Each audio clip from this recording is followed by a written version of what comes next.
Hey everybody, I'm Katallina, and today we're here to talk about Remonster Episode 9. For anyone who's been paying attention to the overall plot of Remonster, I have a question for you. By the end of this episode, do you think that Ogrou is glad or sad that he gave the humans that medicine a few episodes back? Because holy crap, dude, if that is the princess that we gave the medicine for and who was rescued, I have questions about whether that was really a good idea.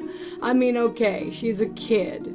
She's probably, 11 or 12 from the look of her, but holy man, she was really, really annoying.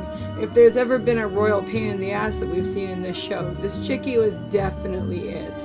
I mean, first off, she keeps putting her guards in danger, and that's incredibly inconsiderate in and of itself. Second off, she ends up trying to push Ogrou around, and of course that was an absolute no. That was never going to work in a billion trillion years. And then third off, she actually potentially puts the lives of the human cooks in danger by startling them when they're using a knife, and for that she gets spanked by Ogrou, and she deserved that. I'm sorry. I come from a era of time where when a kid misbehaves, yep, they get in their butt smacked. I know that's not something that is usually accepted in common practice today, but that is how it was when I grew up, and yeah, sometimes a kid does need a smack on the ass. It sucks, but I mean, it's reality, and it made sense for the time period of this show anyway, because this is not something that is actually set up in modern day, and thereby, as I've said a billion times, it's not accountable to modern customs. That said, I don't think he did anything lasting or permanently harmful, because she still seems to be asking a whole bunch of questions after that. She just doesn't seem to be going around and potentially risking people losing limbs over her idiocy, which is definitely a plus. I don't know. My feelings on her are mixed. I don't outright hate her. I mean, I understand that she's just a kid, but holy crap, dude. This encounter with Gobrou, which, I mean, even he ended up acquiescing to what she wanted in the beginning, but this encounter with him where she eventually did get spanked, and she got spanked because she put people's lives in danger. It's not like he decided to just random ass do this for no reason. It's probably the first time in her life where somebody has actually made her face consequences, because nobody else around her seems to have any way or sway of dealing with her. And as somebody who obviously doesn't appear to have the physical prowess to defend herself at this point, in this kind of society that she's living in, that is an absolute net negative and would be a great way to get killed, and let's avoid that. She's annoying, but I don't necessarily actually want her dead.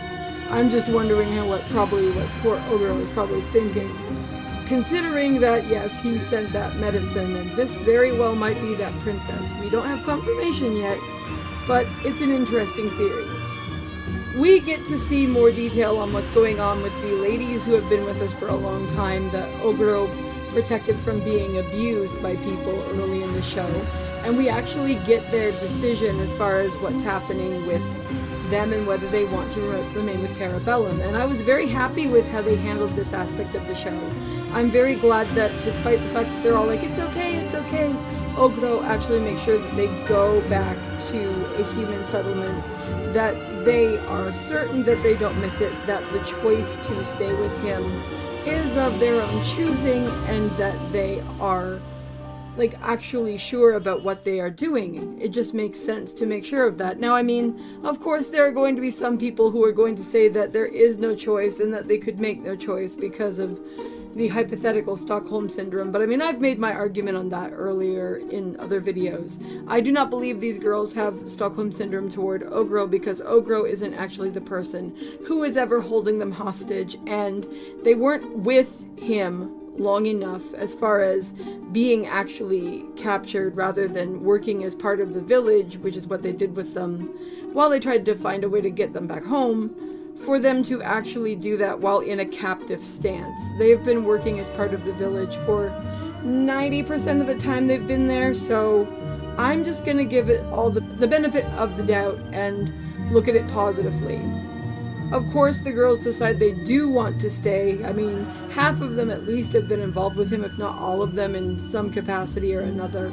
And it's interesting to see these humans giving up their comforts and their modernities in order to instead live with the goblins and other creatures that make up the core of Parabellum. But at least it makes for an interesting and fresh idea, and considering that Ogrou was human in his last life, I suppose it's at least semi-believable that somebody would want to do that.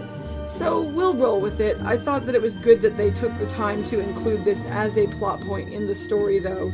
That he did keep his promise, that he did try to take them home, that he did let them make a choice, and that they made a choice that seems to be of their own accord. I think that's really valuable. The other major thing that happened in this episode is that Ogrou actually has a fight with something called a Jade Eagle. This fight was interesting, but not on a mechanics scale. We didn't really get to see a lot of what he was actually doing. It wasn't like a fight where we got like a play-by-play of it or anything. We actually got more concern from his friends and from some of the people who doubt him, as well as some of the people who believe in him, about what was going to happen, how he was, and everything else.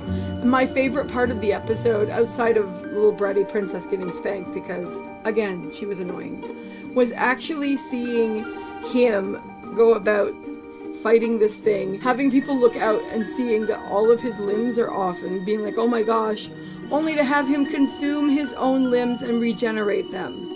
That was definitely something new, and I think we better hold on to that as a thought for him going forward. I wonder what's going to actually happen with that gem that they got a hold of. I'm actually surprised we didn't see him just instantly eat it, because he tends to do that with everything. Now, clearly he ate part of the actual bird, and we saw him get some new skills. It'll be interesting to see how well they actually use them and everything.